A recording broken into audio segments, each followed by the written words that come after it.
내일은 늦습니다. 바로 지금 건강 365 영상 좋아요 눌러주세요. 사랑하는 가족에게 전하는 최고의 선물 건강 365 공유해 주시고 함께 해주세요. 라디오 진료실 오늘은 수족 냉증에 대해서 알아봅니다. 여름에도 손발이 차가울까 싶기도 한데요. 냉증으로 고생하는 분들은 계절과 관계없이 불편을 겪는다고 합니다. 경희대 한의대 황덕상 교수 연결돼 있습니다. 교수님 안녕하세요. 네, 안녕하세요. 수족냉증이 계절과 연관이 없다고 들었습니다. 사계절 내내 이 수족냉증이 올 수도 있는 건가요? 네, 맞습니다. 수족냉증 때문에 오시는 분들이 물론 이제 겨울철이 되니까 추워서 오히려 손발이 더 시리다고 하지만 오히려 겨울철에는 이제 난방을 한다든지 또는 뭐 장갑을 한다든지 이제 보온을 이제 충분히 하셔서 수족냉증을 또 괜찮다고 하시는 분들이 있는데 오히려 거꾸로 요즘같이 이제 더운 날씨에 오히려 이제 뭐 옷은 또 얇아지고 또 어디 곳곳에 이제 뭐 차를 이동하거나 뭐 지하철을 타거나 또는 건물 내부에서 에어컨 바람 때문에 냉방이 심해서 오히려 수족냉증을 심하게 호소하시는 여성분들이 많이 계십니다. 예. 그렇게 여름에도 사실 실내에서는 에어컨과 같은 냉방 시설 때문에 찬 기운을 느끼는 경우가 많은데요. 냉증이 아니라 수족냉증이라고 손발에 대한 표현이 함께 쓰이는 건 손발 냉증만의 특징이 있기 때문인가요? 냉증이라고 하면은 뭐 우리 손발뿐만 아니라 뭐 하복부가 냉증이 있다든지 또는 뭐 다른 신체 부위에서 어디든 냉증이 있을 수 있고 또 머리가 시리다고 하시는 분들도 있으십니다. 네. 그렇지만 이제 대표적으로 많이 손발이 차갑다, 수족냉증이라고 말하시는 분들은 결국 우리가 그 따뜻한 피를 심장에서 혈액순환 말쪽까지 이제 보내줘야 되는데 우리 손끝 발끝에 있는 사지 말단까지 그런 순환들이 잘 이루어지지 않을 때 오히려 흔하게 손발이 차다고 이런 것들을 많이 느끼셔서 대표적으로 이제 냉증 중에서도 많이 불편하신 게 수족냉증 부위가 되겠습니다. 네. 그 옆구리라든지 신체의 다른 부분으로도 시린 느낌이 또 있을 수도 있겠네요. 네, 아무래도 뭐 특별히 뭐 손발뿐만 아니라 뭐 옆구리 또는 보통 우리가 머리는 양이 많이 올라간다고 해서 기운이 뜨겁다고 해서 겨울에도 이제 모자를 안 써도 많이 시리지 않을 경우들이 있는데 어떤 부분들은 이제 머리 밑이 시렵다 또는 이제 목 뒤가 시려운 부분들도 있고 또 이제 무릎이나 뭐 관절이나 이런 데서 뭐 찬바람이 슝슝슝 나온다 이렇게 표현하시는 분들도 있고요. 그리고 또 이런 손끝, 발끝 차거나 또는 허리나 뭐 이런 부분들이 이제 시리다고 하시는 분들도 있으십니다. 근데 이제 이런 것뿐만 아니라 뭐 이런 통증들이나 또는 뭐 아랫배가 차면은 또 복통이나 또는 뭐 설사를 잘 한다든지 또는 이제 생리통이 오게 돼서 생리때가 되면은 아랫배가 차면서 생리통이 더 심해진다든지 또는 이제 자려고 누웠을 때 다리 쪽으로 좀 이제 뻐근하거나 시리면서 오히려 불안한 감정 때문에 잠을 잘 못 주무신다든지 하는 여러 가지 증상들이 같이 나타나실 수 있습니다. 네. 정도의 차이도 좀 궁금한데요. 건강한 사람과 비교할 때 어느 정도로 차고 시린 건지 기준이 있습니까? 일단 수족냉증이라고 하는 것 자체가 굉장히 이제 주관적인 표현일 수도 있거든요. 결국은 다른 사람들은 객관적으로 봤을 때 우리가 기온으로 보면은 추위를 느끼지 않는 그런 일반적인 그런 온도고 그리고 이제 건강한 사람들은 별로 불편함을 느끼지 못하는 그런 온도인데도 본인은 굉장히 그런 차가움을 호소하는 그런 증상이기 때문에 어떤 똑같은 온도라고 해서 이제 체온을 잰다고 하거나 또는 뭐 손끝 발끝의 온도를 재서 정상인과 비정상인에 나눌 수는 없는 거고요. 그렇지만 이제 그 수족냉증 환자 자체로 볼 수 있는 것은 예를 들면 뭐 복부 쪽에 명치 쪽에 있는 그런 온도랑 또는 이제 손끝 발끝의 이런 온도 차이가 납니다. 결국은 내 몸 자체 안에서 어떤 부위별로 온도 차이가 나타날 때 손발이 많이 차다고 느껴지는 것들을 알 수가 있고요. 결국은 그렇기 때문에 뭐 사계절 외부 온도에 상관없이 내 몸 자체의 그런 부위별 온도 차이가 나기 때문에 수족냉증이 생기게 됩니다. 어떤 분들은 그 손끝, 발끝으로 시리면서 동상 걸린 듯한 느낌이라는 말씀들을 하시는데요. 일반적으로 증상에 대해서 어떤 표현들을 하시나요? 네, 뭐 시린 것들을 주로 많이 표현을 하시는데 더 심할 때는 이제 뭐 동상 걸린다고 하는 것처럼 정말 뭐 손발이 뭐 파래진다든지 굉장히 뭐 팔에서 뭐 정말 저리고 아프다 뭐 이런 쪽으로도 얘기를 하시는데 이런 것들은 어떻게 보면 이제 주관적일 수 있고 실제로 뭐 옆에 있는 사람이 만져봤을 때 정말로 차가울 수도 있지만 사실 그렇게 차갑지도 않은데 이제 시리다고 하는 분들도 분명히 계셔서 우리가 이제 그 전신 적외선 체열 검사나 이런 것들을 해서 보면은 어떤 그런 우리 몸에서 나오는 그런 열을 측정할 수 있는 적외선 체열 측정 기구가 있거든요. 그런 거 보면은 이제 손끝 발끝이 오히려 온도가 낮아져서 굉장히 이제 그런 모양이 좀 안 잡히는 경우로 나타날 수가 있습니다. 예. 결국은 실제로 이제 주관적으로 나타나는 것도 있지만 실제로 이제 온도들이 말초 쪽으로 조금 떨어져 있는 그런 분들도 계십니다. 예. 그러니까 환자만 느끼는 경우도 많다고 하셨는데요. 다른 사람이 볼 때도 느낄 정도로 피부색이 변한다거나 이런 경우도 있습니까? 네, 아무래도 이제 특히 이제 이런 거는 여름이나 이런 때는 흔하지는 않으시고요. 이제 겨울 같은 때 실제로 겨울 온도가 때요. 낮을 때에는 오히려 네. 이제 뭐 손발이 좀 파란 느낌이 든다든지 좀 굉장히 좀 하얗고 좀 온기가 좀 없어지는 그런 것들이 좀 나타나실 수가 있고, 좀 전에 말씀드린 것처럼 이제 온도 적외선 체열 검사를 해서 보면은 네. 이게 온도가 높을수록 빨갛게 나타나고 온도가 낮으면 이제 정말 검게 나타나서 손 모양이 이제 그런 영상적으로 안 보이는데 그런 형태의 그런 수족냉증 환자분들도 계십니다. 예. 수족 냉증으로 생리가 일정치 않다거나 또 소화가 안 되기도 하고 안면 홍조 증상이 있는 경우도 있다고 들었는데 그렇습니까? 네, 이것은 뭐 수족냉증의 증상들과 연결되는 것보다는 수족냉증이 또 하나의 증상이기도 하면서 다른 그런 그 증상들이나 질병들하고 같이 나타날 수도 있는데요. 네. 특히 이제 생리불순, 우리가 아랫배가 많이 찰 때 아랫배 쪽에 뭔가 혈액순환이 잘 안 되는 분들이 있는데 이럴 때는 이제 생리통이 있다든지 또는 생리불순이 있다든지 여성 월경과 관련되는 그런 이상들과 함께 수족냉증 또는 아랫배가 하복냉증 이런 것들이 굉장히 연관이 많고요. 네. 결국은 이제 또 소화가 안 되는 그런 수족냉증 환자들을 주로 보면은 이제 무기력하고 좀 기운도 없고 좀 잘 피곤한 그런 허약한 그런 증상들을 볼 수 있는데요. 네. 그런 것들이 이제 한의학에서는 비위 기능이 조금 약해져 있는 분들에게 있어서는 수족냉증이 좀 잘 나타나시는 분들도 있고 네. 또 이제 안면홍조 증상이 나타나는 경우들은 우리가 폐경기 여성에게 있어서도 어떤 호르몬 변화가 되고 또는 폐경이 되면서 여러 가지 그런 인체 대사 능력도 떨어지다 보니까 위로는 열이 나지만 오히려 아래쪽은 굉장히 차가운 상열 하한이라고 하는데요. 이제 네. 그런 것도 같이 나타나는 증상들을 볼 수 있습니다. 예. 안면 홍조 같은 것들도 많이 나오나 봐요.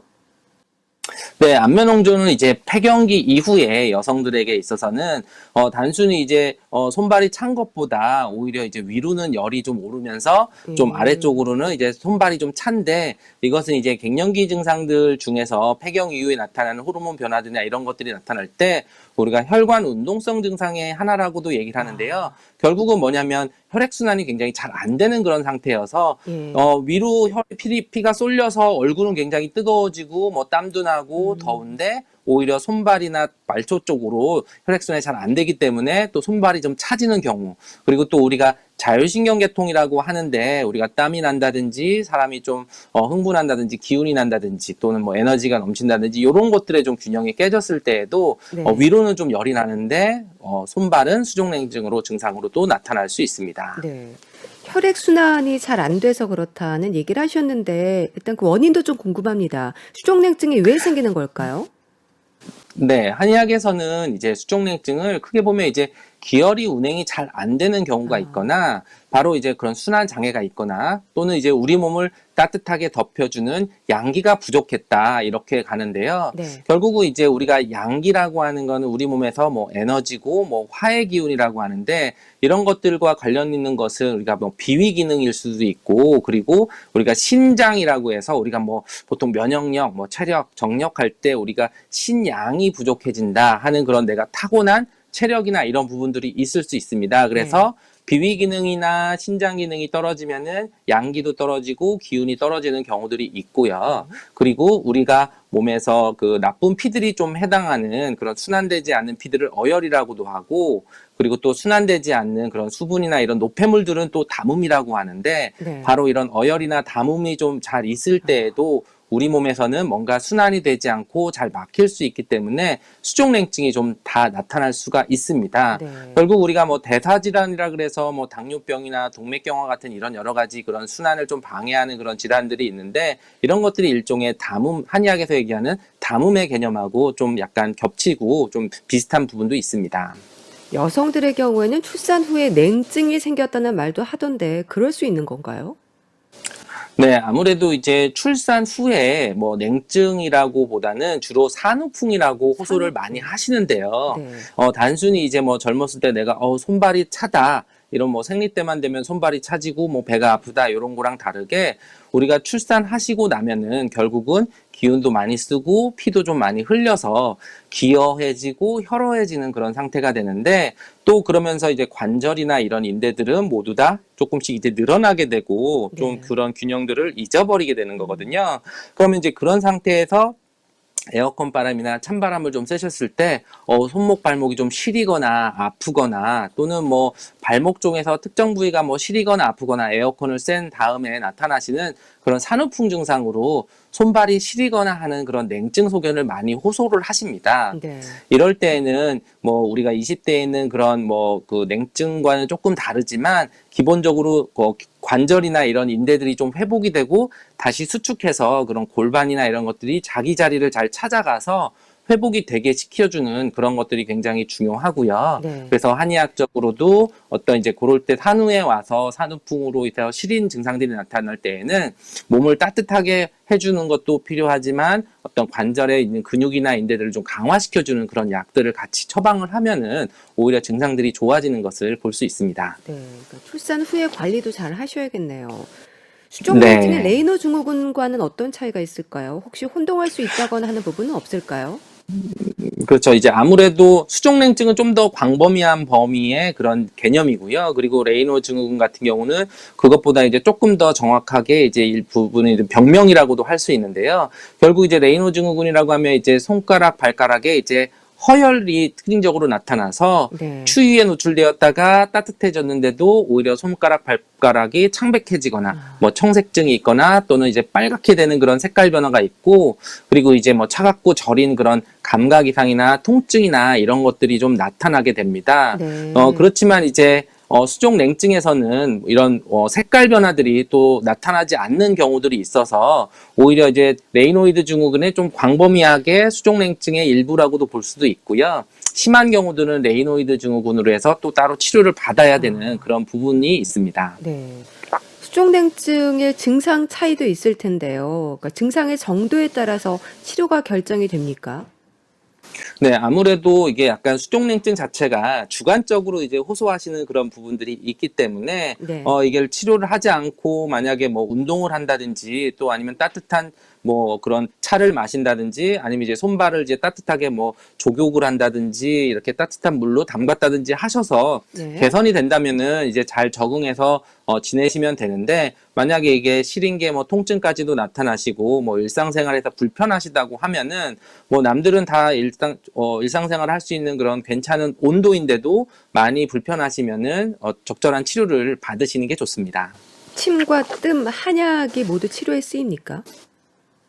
네, 맞습니다. 어떻게 보면 이제 우리 몸에서 수족냉증이라고 하면은 양기가 부족해지는 그런 허증과 그리고 담음이나 어혈이 있어서 순환이 잘 안 되는 그런 것 두 가지 관점에서 크게 보면 볼 수 있기 때문에 한약은 기본적으로 몸을 따뜻하게 해주는 그런 약재들이 들어가는 것으로 우리 몸을 좀 기운도 좀 올려주고 비위 기능이나 신장 기능이나 이런 것들을 개선시키는 그런 효과가 있어서 네. 수족냉증을 개선할 수 있고요. 그리고 이제 침은 대표적으로 우리가 혈액순환을 좀 도와주는 기혈순환이라고도 하지만 그 기혈순환이 더 좋아져서 우리 몸에서 있는 흐름이나 이런 거를 좋게 하는데 또 침을 치료를 했을 때 우리가 자율신경계통을 좀 조절을 해서 뭐 통증도 없앨 뿐만 아니라 뭐 혈액 흐름이라든지 뭐 체온 등을 좀 관여를 하는 그런 것들도 있어서 네. 적절한 그런 진단을 받으시고 혈액순환을 도와주는 그런 경혈점들에 침을 놓으면 되고 네. 이 뜸은 어떻게 보면 침과 같은 경혈에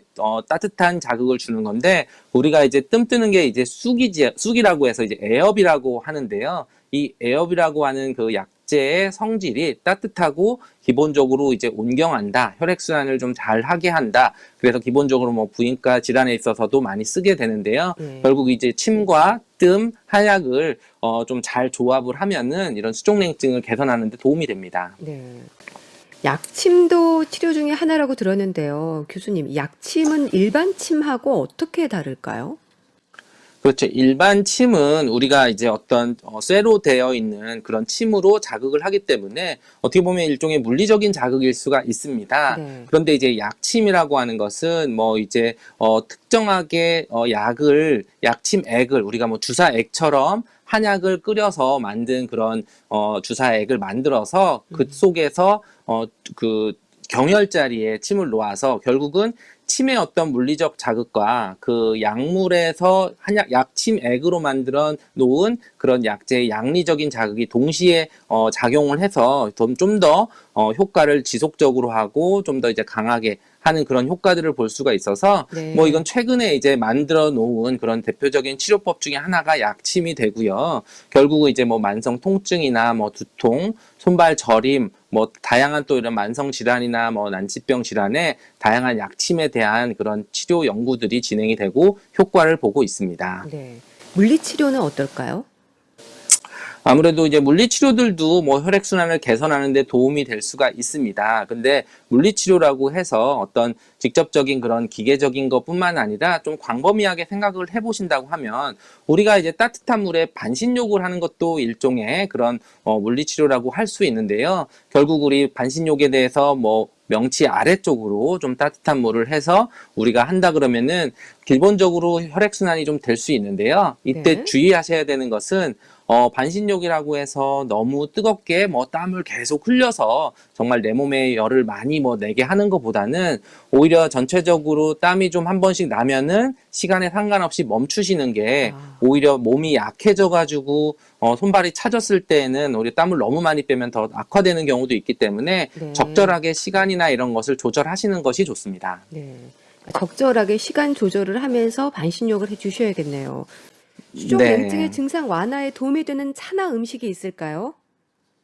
네, 아무래도 우리가 기본적으로 따뜻한 그런 음식들을 좀 생각할 수 있는데요. 결국은 뭐 우리가 부추라든지 뭐 쌀 중에서도 찹쌀들이 오히려 조금 더 따뜻하다고 얘기를 부추, 하고 뭐 찹쌀.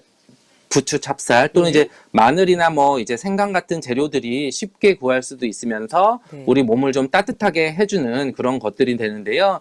특히 이제 뭐 요즘에 생강차 같은 것들이 저희는 오히려 소화 기능도 좀 좋게 해주고 그런 몸을 좀 따뜻하게 하면서 수분 대사에도 좋기 때문에 생강차 같은 것이 좀 좋습니다. 네. 그렇지만 이제 수족냉증이라고 생각했을 때 어떤 음식도 중요하지만 거꾸로 혈액순환을 방해하는 그런 음식들을 좀 피하시는 것들이 좋기 때문에 오히려 이제 우리 너무 더운 여름이라고 해서 항상 뭐 아이스가 들어가 있는 그런 음식으로만 간다든지 오히려 거꾸로 뭐 너무 차가운 음식들 뭐 그런 음식들만 찾는 것보다는 네. 더운 여름이지만 실제로 우리 몸속 안에는 오히려 좀 온도가 상대적으로 좀 낮아져 있을 수 있기 때문에 여름이지만 중간중간에 따뜻한 음식들을 같이 좀 적절히 드시는 게 가장 좋습니다. 네.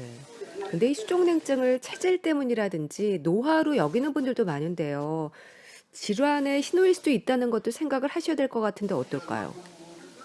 네, 맞습니다. 이제 수족냉증은 어떻게 보면 이제 그 하나의 질환이라기보다는 어떤 증상일 수도 있기 때문에 네. 결국은 우리 몸에서 만성질환, 특히 이제 뭐 고지혈증이나 뭐 당뇨병 같은 경우들이 또 말초 혈관 질환의 또 원인이 될 수 있기 때문에 문제가 될 수도 있고요. 그리고 또 자율신경계통의 이상이라든지 이런 것들이 좀 있어도 많이 힘들어질 때 오히려 손발이 좀 차지거나 이러실 수도 있고 네. 또는 이제 뭐 산후풍의 증상들이나 또는 뭐 폐경 이후에 갱년기와 관련돼서 같이 그런 나타날 수 있습니다. 네. 네. 여름철 냉방 시설로 인해서 차고 시린 증상도 있는데요.